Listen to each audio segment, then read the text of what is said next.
Hi, we are live for Product Hunt Live with Farhad Manjoo from currently at the New York Times. But you've written for Slate, you've written for the Wall Street Journal, you've done a lot of interesting things. So I'm excited to dive in and get to know you a little bit more.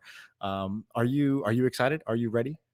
Yeah, I'm totally excited. It's good to be here. Thanks so much for having me here, and hi to everyone out there. So where in the world are you right now? And then also in the chat, let us know where you're watching from. I'm always curious where people are tuning in from. Drop your city in the chat.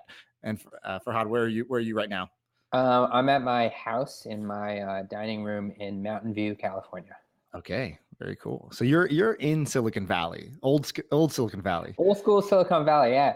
I mean, people like draw a distinction between San Francisco and the Valley, but I think that distinction is totally blurring, and a lot of the new companies are in the city, and a lot of the old companies that are down here like have operations in San Francisco. So it's sort of like all one big Silicon Valley. Okay, so you're not a part of the the debate between where is the real Silicon Valley. Yeah, I think it's just the whole peninsula basically, Fair and enough. like the East Bay too. I mean, Uber is opening a big office in the East Bay. Like, it's just all over. Yeah, that's totally true. Do you think that, when Uber goes to Oakland and they open up I don't know, 50,000 square foot office, do you think that's going to be the start of a trend? Yeah, I imagine. I mean, it depends on sort of whether this latest boom continues and it's in the way it is. But like, real estate is slightly lower price there, and it might be more convenient for people to get to work there. So there are definite like reasons to be there, and like there's if you're running out of space in the city, and if it's really expensive to be in Palo Alto or Mountain View, that seems to be the next place to go. Right. Or more and more people will start doing what you're doing right now. You're in your home, but you're doing work, right? So, Yeah. I think Brian Fanzo here in the chat, he says remote working startups are going to change the way things work as well. All right, so I want to take our first question. This one's from Jake Crump, and he says, "What does a normal work day look like for you?" It depends on the day. So I write one column a week, and I spend the early part of the week doing that. So like Monday and Tuesdays are my busiest days doing that. And then Wednesday is sort of like the easiest day because it's just like figuring out what happened in the tech world, and trying to figure out what my next column is going to be. And Thursday and Friday are like reporting on the next column. Um, the the but like every day is also kind of different. Like, I mean, I spend a lot of time just reading tech news and like talking to people in the tech world, and so I would say nothing is very typical. It's always just like it changes from week to week and day to day, and that's what's great about my job. Like, I write a column for the New York Times about tech, which is like this huge like I can write about anything about tech. Like, I'm not confined to a specific beat or anything, which Right. gives me huge variation in like what I can write, and like write about the business of tech sometimes, and sort of tech culture sometimes, and then about specific companies sometimes and specific kinds of products. So one of the interesting things about what I do is like I can write about like if I'm bored about with a subject one week, I can always just do another thing next week. So I guess the big thing is like there's just lots of variation. And so on a writing day, right? So you said, you have a couple days where you just block it out and you try to be, I don't know, would you call yourself a disciplined writer, or are you kind of all over the place with, No, I mean, your if times? people who are watching this probably came from Twitter, which is where I spend a lot of my time. And the way that I write is like very distracted and not very productive. And it basically involves like writing 3 words and then checking Twitter, and then writing 3 words and checking Twitter. It's like a very long and probably like not a good process for like if you want to write a lot. That's not what they teach you in school. Yeah, it's totally not what they teach you in school. And I mean, and sometimes like, I can sometimes turn Twitter off and sort of, especially when I'm nearing like the deadline, I can be more productive. And I can sort of write quickly when I need to. But I wouldn't say it's totally, I wouldn't say that the distractions are all bad. Like, often the stuff that I find on Twitter, it's become kind of my main news source. And so Right. like the stuff that I find there is like inspiration for future columns. So I can't not look at it. On the other hand, looking at it is quite distracting. Right.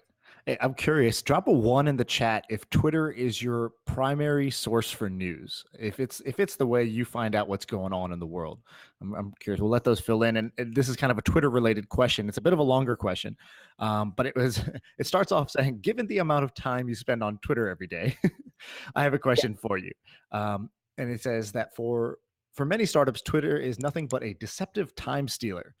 And many entrepreneurs are tweeting day and night merely because everyone else is doing it, which results in a full sound and fury, signifying nothing. Wow, that's pretty harsh.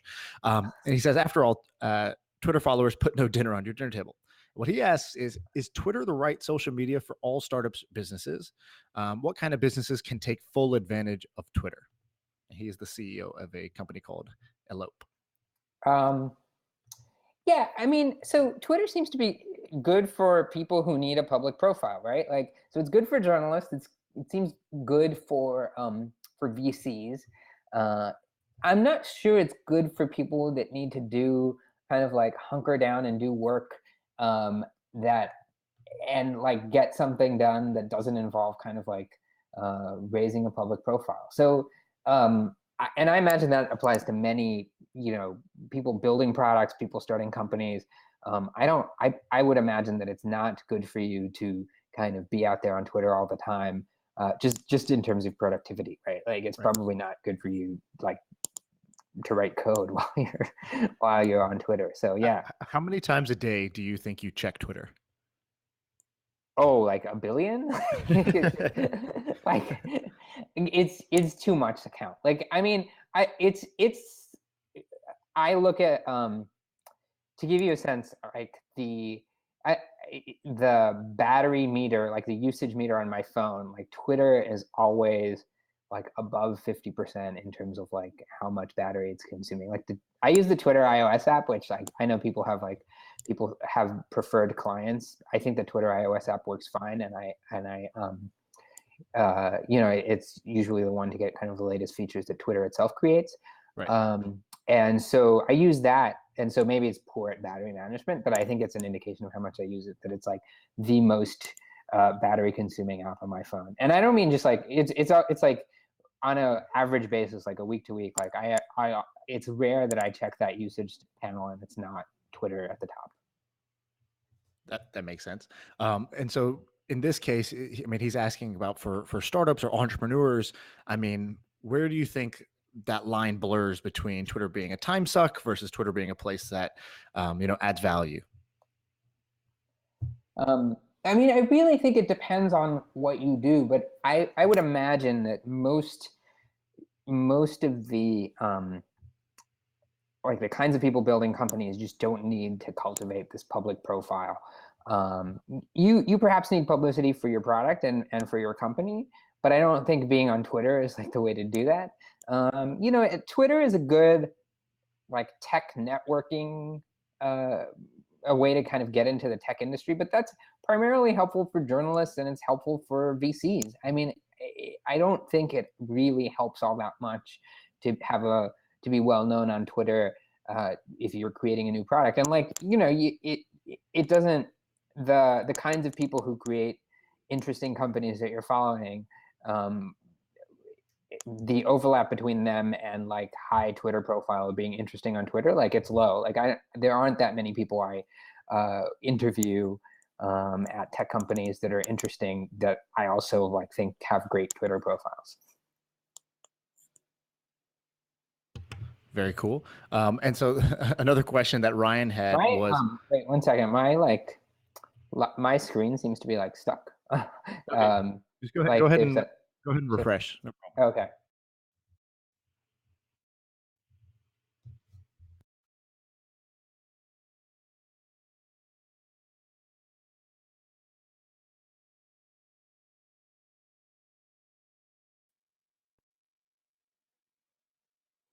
I don't think I can hear you though. Sorry, all better now? Yeah. It seems to work. Okay, cool. Cool. So the next question is from Ryan. Ryan, who, as you know, is the godfather of Product Hunt. He asked two questions. I think we can successfully rule out the first one, which is, are Yeah, you not a black and really white cartoon. a cartoon? Who did the cartoon for you? It's interesting. I used to work at Salon and a long time ago, and there was a artist there who drew it. And it's just I've been using kind of variations of it for the last like 10 years. Okay, so fair enough. And then the second question you asked, I think, is a little bit harder to answer. So yes, what will journalism look like in 10 years? How does it change? Oh, that's a good question that I don't really have a good answer to. I mean, I think that the sort of fundamental thing about journalism today is that it is unpredictable, that it's constantly changing in ways that um, people in this industry aren't really kind of good at predicting. Um, it's it seems like video will be a bigger part of it, and it seems like social platforms like Facebook will, and kind of Apple News and kind of the tech giants will play a bigger role in how news is disseminated and in sort of creating the like underlying infrastructure for this business. But then, those kinds of things are constantly changing too, right? Like who knows what Facebook will look like and whether it'll be as Right. big a force in 10 years. So yeah, I mean, I think that journalism right now is kind of like dependent on changes in the tech industry, and the tech industry is like fundamentally kind of moving quickly and hard to predict. Right. That makes sense. So one of the questions that we got here is actually about what's the best thing you've come across in the last 30 days? So this could be anything: a product, an article, a quote, an app. It could be anything. So last month, what would you say is the best thing you've come across? Yeah, it's weird. It's hard because you're restricting it to a month. So um, I don't I don't like there aren't that many. So one of the consequences of my job is I get to see a lot of tech products usually before they come out. And which has like sort of been a dream of mine forever, right? Like the reason I got into this job is because I'm really enthusiastic and interested in tech. Um, You wanted the early access. right. But then the other thing that happens that you don't sort of know beforehand that will happen is that first of all you get to see a lot of stuff that's bad before it's out, and you get to see a lot of stuff that is like you get sort of jaded, like things start to look like other things, and so the kind of level of excitement that you have about it kind of diminishes. So I'll What's name a couple things. So first, I wrote my column this week was about startups in the marijuana business, which it surprised me. I was surprised by how um, huge this industry was. I mean, everyone knows that pot is a big business, but like it's becoming sort of a huge legal business because a bunch of states are loosening laws about it. And there are a number of companies tech funded by sort of tech investors and sort of based on kind of tech we've seen in other places like delivery companies, like on-demand delivery companies and stuff that are moving into the space. And I thought that whole area of innovation was interesting and like could become a huge business. In terms of like a more specific like product, but this is not the last 30 days, but I'll mention it anyway. Like I am constantly surprised at how more and more useful the Amazon Echo is. Mhm. It's become like it's been, I think, my favorite new product of the last year. And so the Amazon Echo is this little Bluetooth speaker that has like a voice enabled uh, interface. So it's like Siri and a Bluetooth speaker, and you ask it to do stuff like set timers or like ask it for the weather or ask it to add stuff to your shopping list. It's basically like Siri that you can use from like 20 feet away rather than 3 feet away. And this has got me excited for like the whole idea of just talking computers. Like we've had it with Siri. We've, a bunch of other companies like Google has it and Microsoft has it. But I think that more and more of our products are going to be able to like what I call it something like ambient computing. Like you'll just be able to kind of talk to a thing and like get it to do stuff without kind of having the device nearby. And I'm hugely excited about just like talking computers. Very cool. Well, let's stick with the future for a second. So Russ is asking, what's your take on VR? Yes, is it a passing fad, or is it the big deal that all these companies hope that it is? So have you had a chance to play with the various VR headsets? Yeah, I have. I've used many of them, and the New York Times this week sent out Google Cardboard viewers to its subscribers, and we have like a VR content like production stuff going on. So I think definitely it's hit the media, and we're going to see more VR movies and stuff. It's hard to know whether it's a fad or will fundamentally change how like we experience media. I say it's hard to know because like we've seen things sort of like this come about before. Like 3D was going to be a huge thing, um, and then it kind of fizzled. I think that it is going to become. If I were to guess, I would say VR is probably going to become hugely important and like will change how we experience media, but it'll happen it, um, it will happen more in the future than we think it is. Like it's further off than we think. Like if you sort of think about what Mark Zuckerberg says, like he is sort of expecting that our social interactions will be mediated through virtual reality. I suspect that'll happen, but probably not in. It'll probably be more than 10 years, I would say. Gotcha. And so, I mean, sticking on that for a second, you actually talked about how you see so many products and you see them all early, that you can almost become jaded by it, right? There's so many different things coming out. It's hard to really get invested in any one, or they all start to look kind of like many versions of the same thing. Right. What's something that you saw and you kind of wrote off that then became more important? It grew on you, or it grew on the masses later? Um, yeah, that's a good question. So I mean, there are lots of technologies whose success I don't really understand. Like, I, I've kind of, it could be because I'm like in my 30s, but I really don't understand Snapchat, and I really don't sort of understand the ongoing nature of its appeal. And I've tried to get into it many times, and I think some parts of it are totally interesting, like the live stories are interesting. But it's hugely popular, and it's popular, and it's like popularity seems to be like like it's unabated with a certain like demographic, but I just don't get it. So there are many technologies like that, like whose because of sort of like the way that like just because of my life and how old I am and stuff, like I don't understand why people use it. But I would say like every kind of successful thing is a surprise, like, and every unsuccessful thing is a surprise too. Like I expected, like for a long time, I thought the iPad was going to, be more popular than it is, and like I expected that it would have like iPhone levels of growth, and it didn't. And like I think Apple has been surprised by that, but I was too. Like I think that many people in the industry have been surprised by that like failure to take off. I've asked that same question to a lot of people, and Snapchat is far and away the number one answer Yeah, for right. something that you kind of overlooked or don't really understand fully, but it's gained traction. We have a question from Jack Smith. So Jack is, he's a serial entrepreneur, founder of Coin and Ship and Vungle and several companies, and he asks, he says, I can imagine VCs being a good source of intel for you on startups. So have you found ways to build connections with VCs, or conversely for VCs to build a connection with you?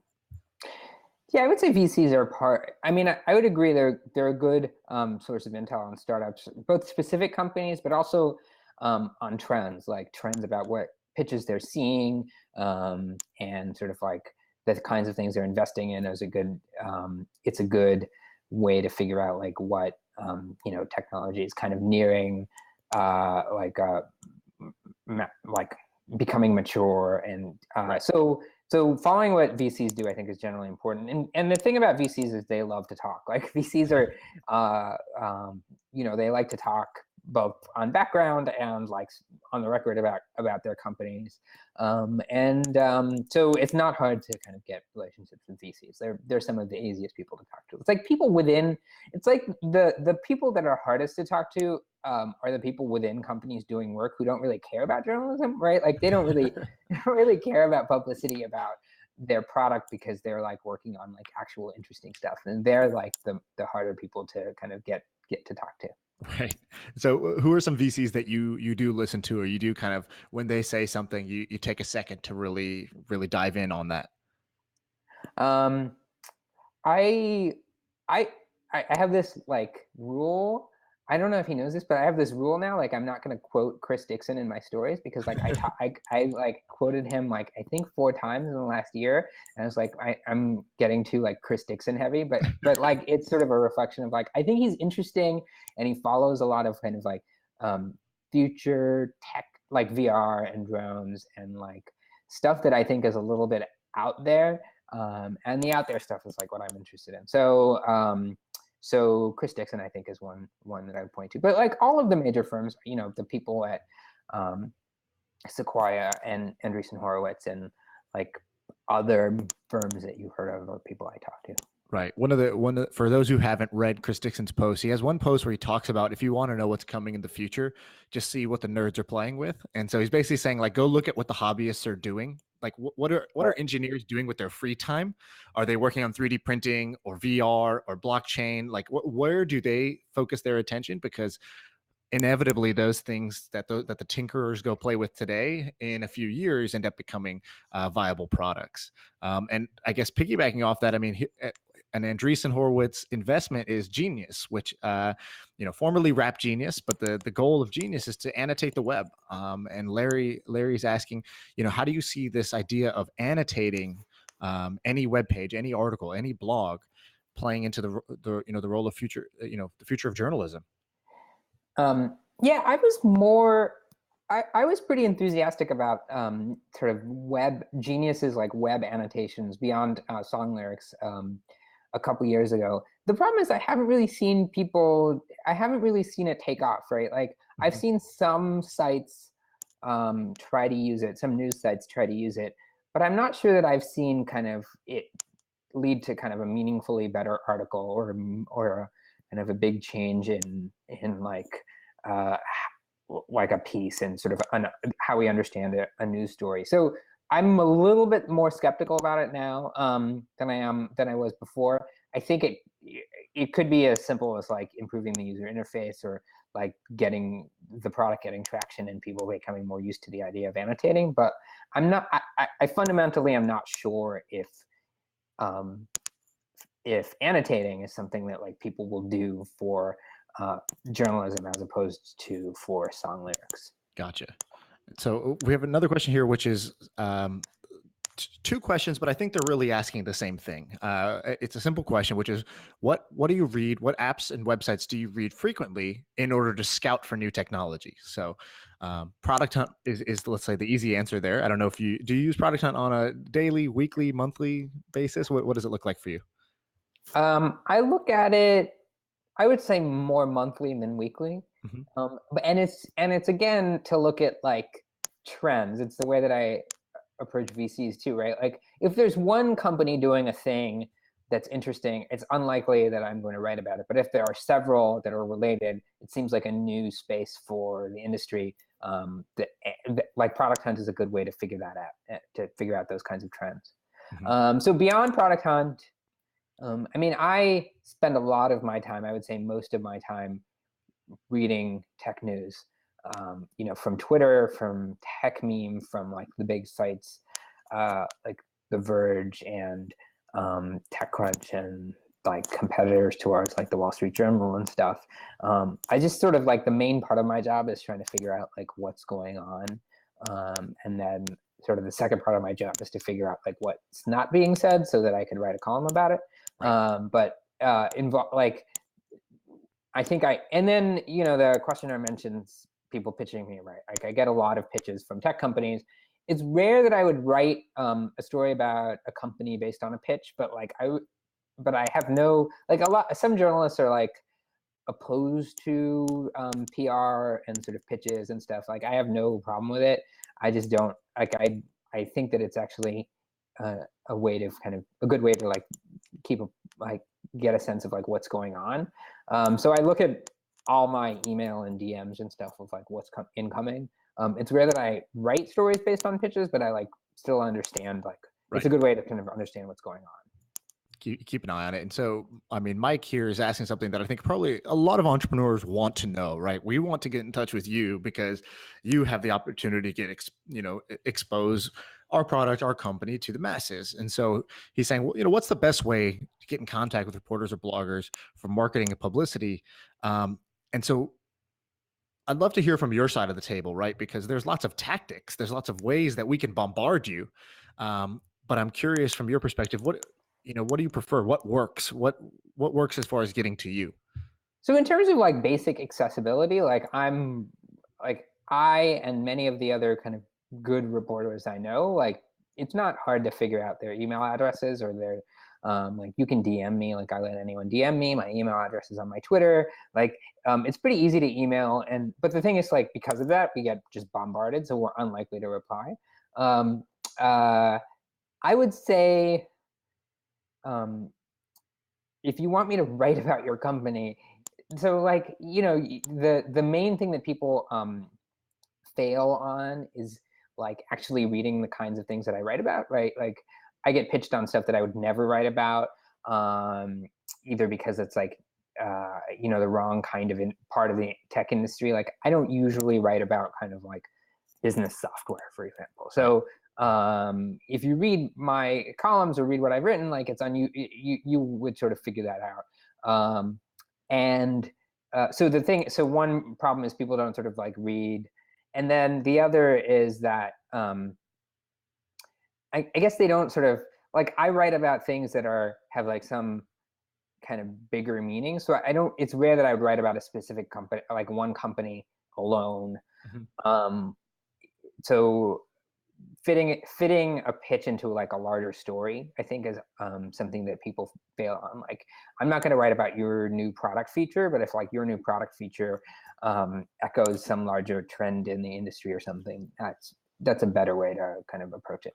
Gotcha. And you mentioned your DMs are open. Larry was asking, how many DMs do you have? What does your inbox look like?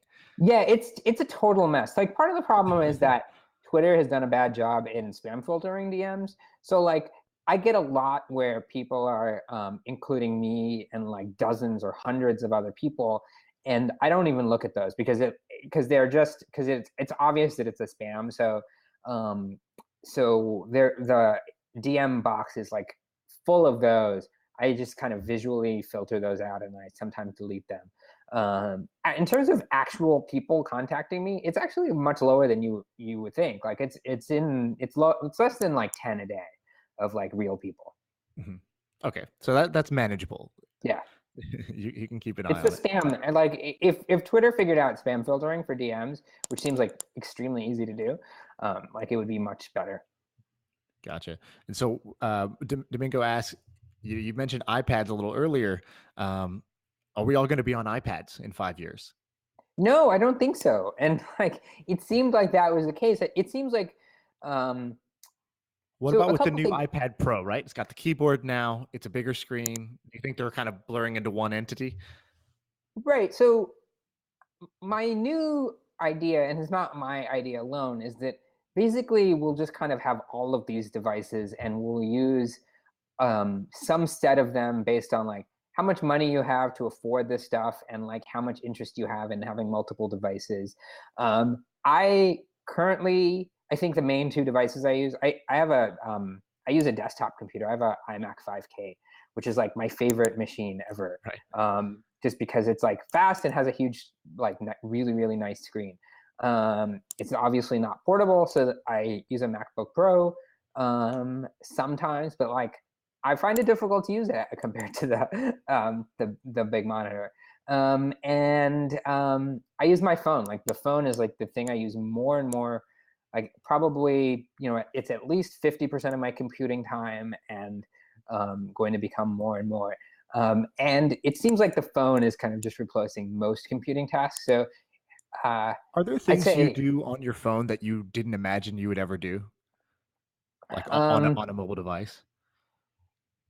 it's not the actual things, but it's the amount, right? It's like it's so accessible, and it's just always there that it just kind of takes over more and more of the kinds of tasks that you would go to your computer for. Like so it's just like I reach for my computer less often, and that is to the detriment of the portable machines, right? Like, so I don't actually. So there are several iPads in my house. They're mostly used for my kids who play on them all the time, and I sometimes watch Netflix on them, but like they're barely ever used.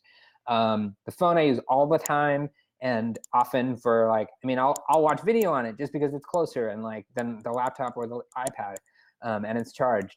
And then I'll use the big computer, like the desktop, for like actual work. Right. So it's mostly the phone and the desktop.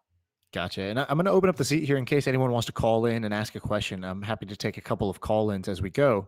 But in the meantime, we'll answer this one, which is outside of Silicon Valley, what's the most exciting tech ecosystem in the world from products and funding perspective? So if you can think, I don't know, as you've traveled or as you've seen different products or gone to conferences, what have you seen? I mean, it has to be China, right? Like I think like what's interesting about what's going on in China is that there are a bunch of huge technology companies there that don't at all intersect with the American technology companies. So we have this sense that like Google, Apple, Amazon, and Facebook are like the dominant tech players in the world. And they are in huge parts of the world, but like there are analogs for each of those in China that are bigger. And they have less sway internationally beyond China than the kind of four players here do. But I don't think that's going to be the case for much longer. And I think there's this sort of like there's this like emerging clash between like the American tech companies and the Chinese tech companies. You're already seeing it play out to like the detriment of we see it with like how Xiaomi is like hurting, first of all, Samsung, but also changing like Google's approach to Android. And we're going to just see, and like Alibaba is like this huge looming threat for Amazon. Like we'll just see this kind of thing happen more often. So for those of us who are watching this and we're America centric in our thinking, give us an idea for a company that's in China, and give us an idea of the size of it or the scale of it. Any fact? Yeah, I mean, so like Alibaba had this shopping day the other day that was like bigger than like any like I think the entire day they made more money than Facebook makes all year. They like make they like in their like shopping day they sell more than like what we do in like Black Friday. Like it's just sort of dwarfs the numbers here in the There United was States. 1.5 billion in sales in 8 minutes. Right, 8 minutes. right. So like it's just an unbelievable sort of difference in scale that we don't really think about here, mostly because we're so separated, right? Like the kind of intersection between the American tech companies and the Chinese tech companies, there's like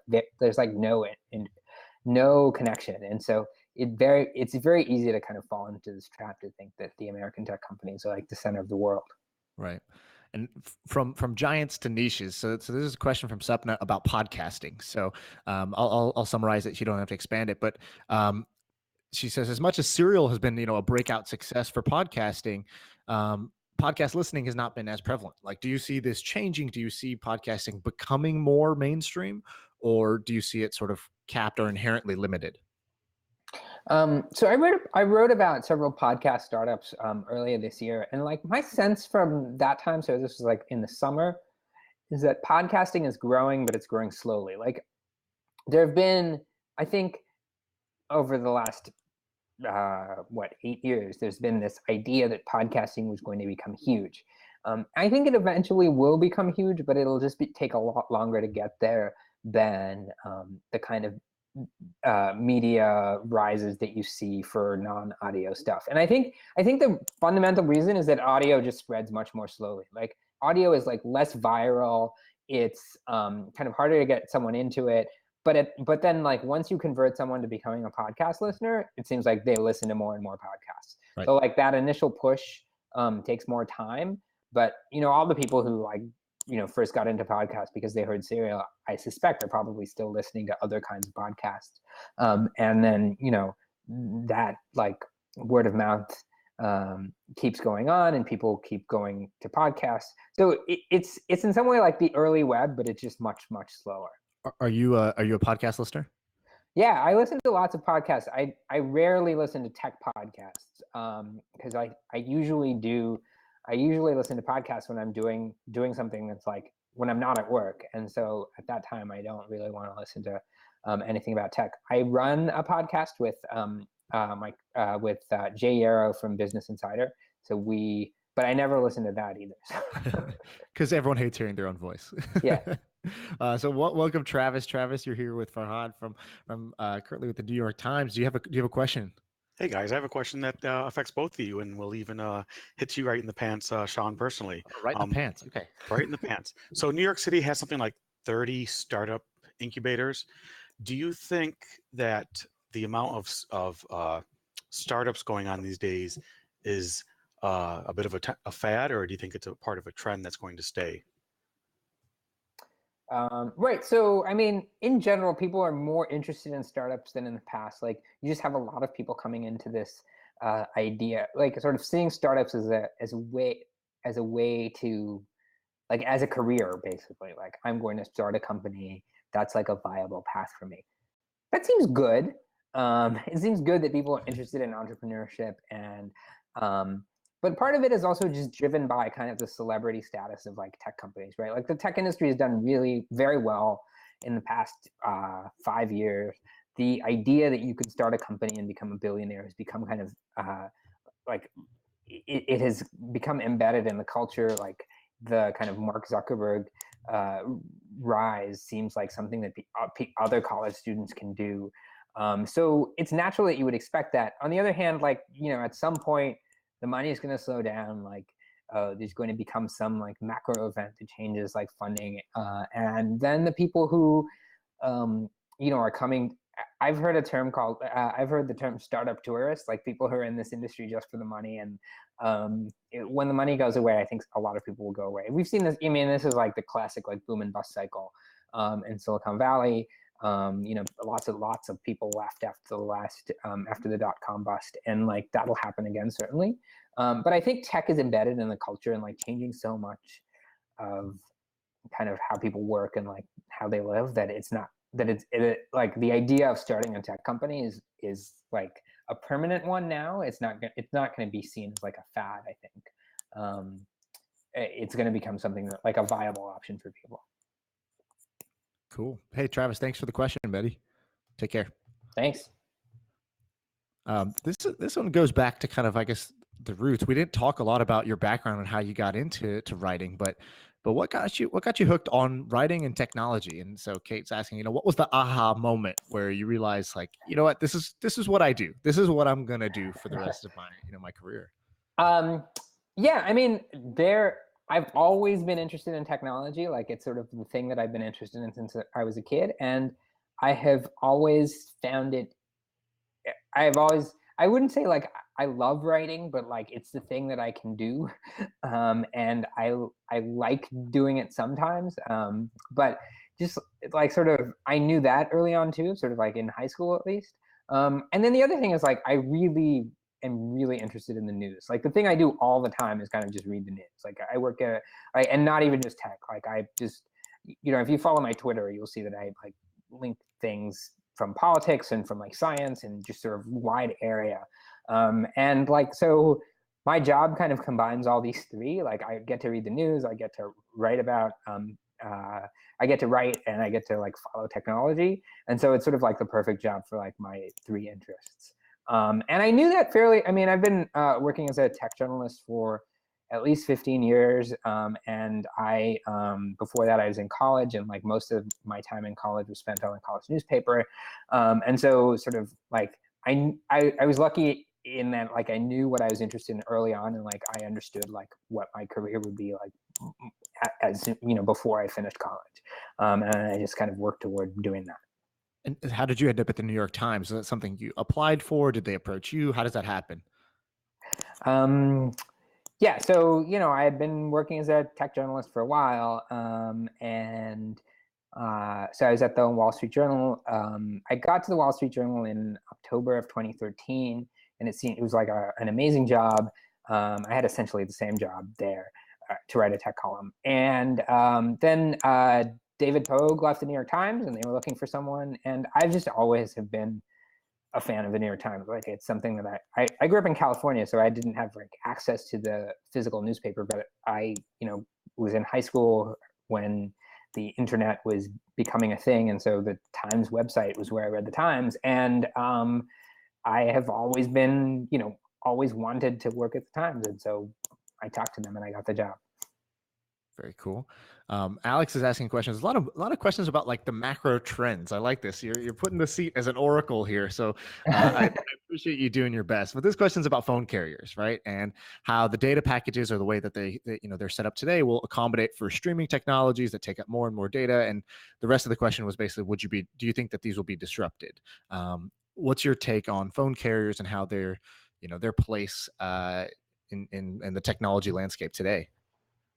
I think for at least since Google has been a huge company that like could take on the carriers, I've been predicting that like Google or Facebook or one of several other tech companies would prove to be very disruptive and change like the entire broadband infrastructure, which is, mostly bad for consumers, right? Like there's more competition in wireless than there is in like wired broadband, but there's still not very much competition. It's still more costly than it is in other parts of the world. And it seems like an area that's ripe for disruption. Like it should be cheaper and like broadband should be faster. And maybe tech companies will kind of change that, but I just like have stopped predicting that'll happen because it seems like very slowly the wireless companies like have been changing their policies, like mostly as a result of T-Mobile kind of aggressively competing on price with the larger carriers. And so, larger carriers have changed their plans, have become more accommodating to larger data packages. And not only because of T-Mobile, because they're like the actual devices, push you toward using more stuff. And because you use more, like as a cohort, consumers like consume more data. And so then, the wireless companies have to respond.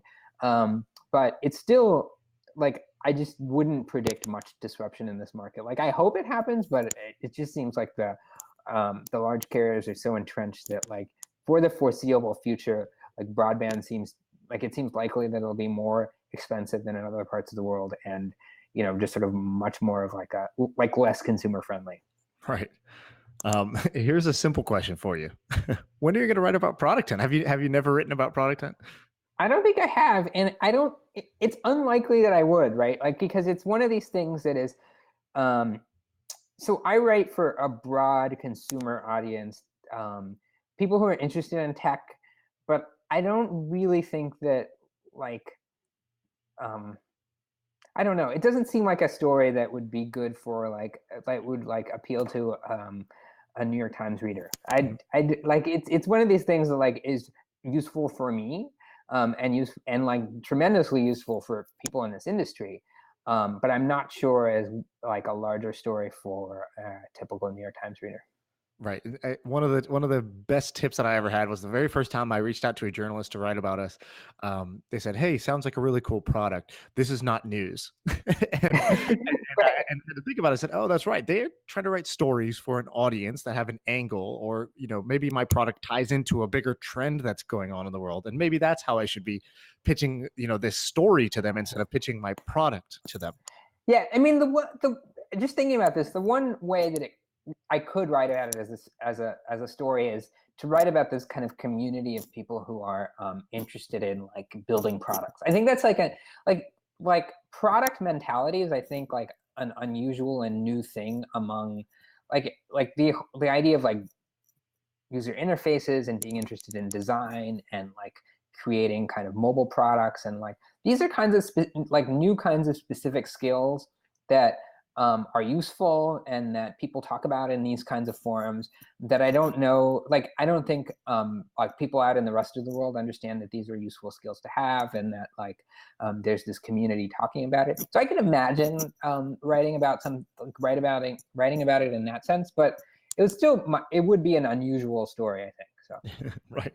How much of the kind of the tech sexiness comes from, I mean, it's things that are as simple as like the movie, The Social Network, right? Like something that tells a story about a guy who feels like, he's a college student, just like you were a college student, right? And these things take off and, their life changes from it. How much do you think stuff like that, stuff like movies and books really influences generations of people who coming up and become interested in something like technology or startups? um, I mean, I think like they're hugely important. Like tech is part of of the culture now in a way that it like hasn't been before, right? Like there was this sense that like people who are in the tech industry were sort of outside the mainstream, and there was also this sense that like tech was this sort of separate, it was like not like now it is central to kind of everything in every industry, and that wasn't true until recently. So it's sort of central to our lives, and as a result it's central to the culture. And so now I mean I suspect that like over time like so many more movies and TV shows will be about tech or people in tech, and it's just going to not be unusual to see kind of like the tech industry portrayed in like films and books and movies.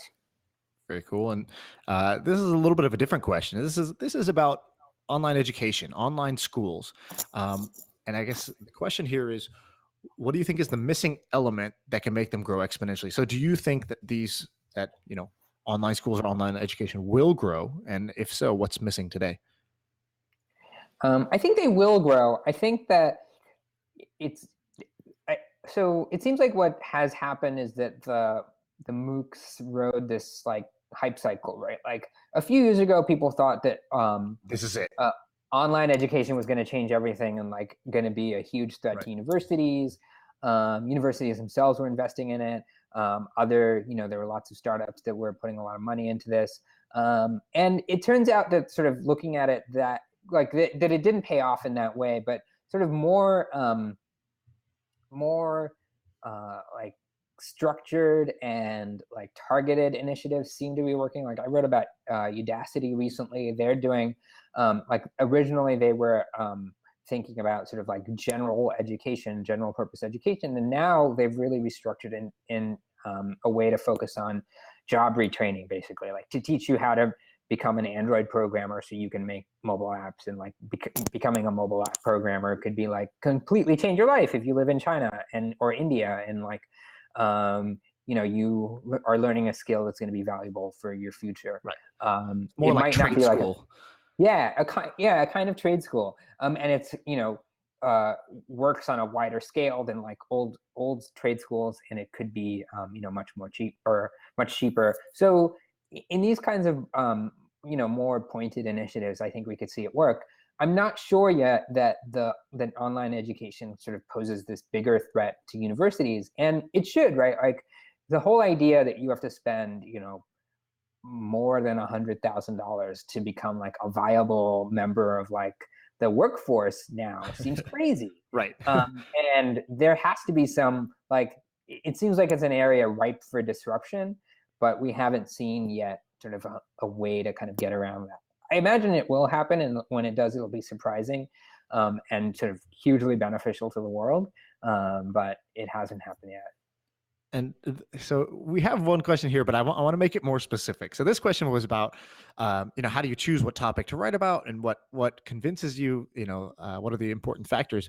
But I want to put that in context of this story, which I just linked in the chat, about the electronic bidet. So this is a story that you wrote. And so tell me the genesis of this story. How does it go from wherever you heard about this to something that's written up in the New York Times? How did you go about going from idea to in print?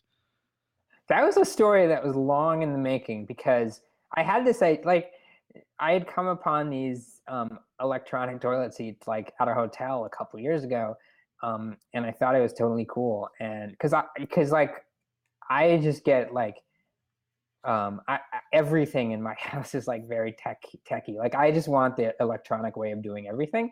And so I got some, and I thought they were cool. And the story explains why. I won't go into it here.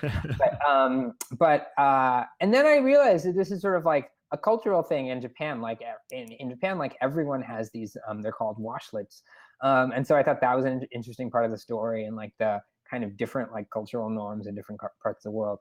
So I'd been thinking about this for a while. It didn't really seem like a New York Times story. And then I guess one week I just like suggested it to an editor and they thought it'd be kind of interesting. So I just wrote it and it turned out to be popular. Like people read it. And I was surprised at like that response. Usually I don't think about stories for like that long beforehand, but that was like an unusual one.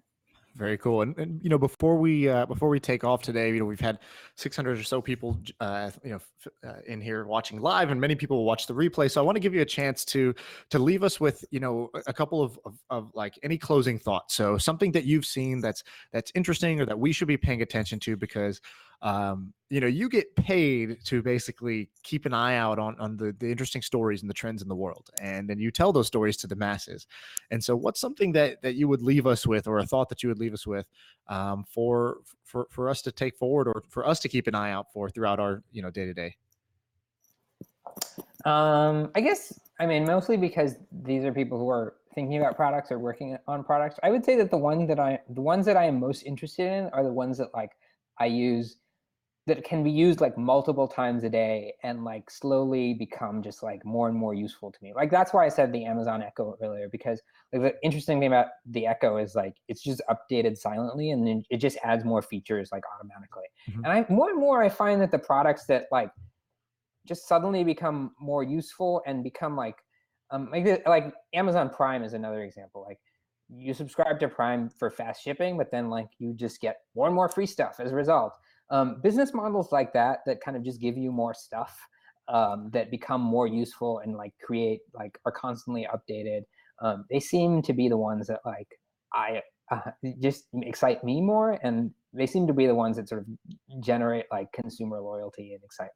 Right. I don't know. That was kind of vague, but like that's as best as I Well, can say. that makes sense to me. I mean, if I'm building product, right, I'm building Blab, and what you said there was that you deliver some value at the start, but how do you do two things? How do you weave yourself into someone's day? And it seems like the Amazon Echo has, you know, you just find another use for it, maybe every day or every week, to where that person starts to think to themselves, "Oh, this damn thing's pretty valuable, right? This thing is great," and it just gets better over time, so that Right. silently, without you having to do anything more or pay anything more. And I think that's what, you know, software has a big advantage of over any kind of, you know, Yeah. hardware. Right. No, and like Tesla is another example, right? Like you buy this super expensive car, but unlike every other car, you know, even every other luxury car, like it just does stuff that like now if you have bought a Tesla in the last year, like suddenly your Tesla can drive itself, right? Like suddenly it has autopilot issued as a software update. And then becomes like immensely more useful. Like those kinds of products that like keep giving back, I think, are the ones that you know, are the ones that like generate most long-term like loyalty. Too true. All right, guys. Well, if everybody can just flood Farhad with props here as we sign out, and you could tell us, where should we look for you? So tell us where we can find your show, your column, you on Twitter. Where should we find out more from you? Yeah, so read my column. It runs Wednesday online every week, and Thursdays New York Times newspaper. I'm on Twitter at fmanjoo. I run a podcast with Jay Yarrow that's on SoundCloud. Like you'll find it easily, and on iTunes. So subscribe on iTunes. And what else is there? I think that's it. And here we go. Here's the real question. When are you guys going to do the podcast live on Blab? We have thought about it. So I have thought about it. I just like we do the podcast like in a, I don't know, you can tell if you listen to the podcast, we don't prepare at all. Right. And so like adding any extra like logistics has been difficult, but like this seems pretty easy. So we will try it one day. All right, sounds good, man. Well, I appreciate you joining us.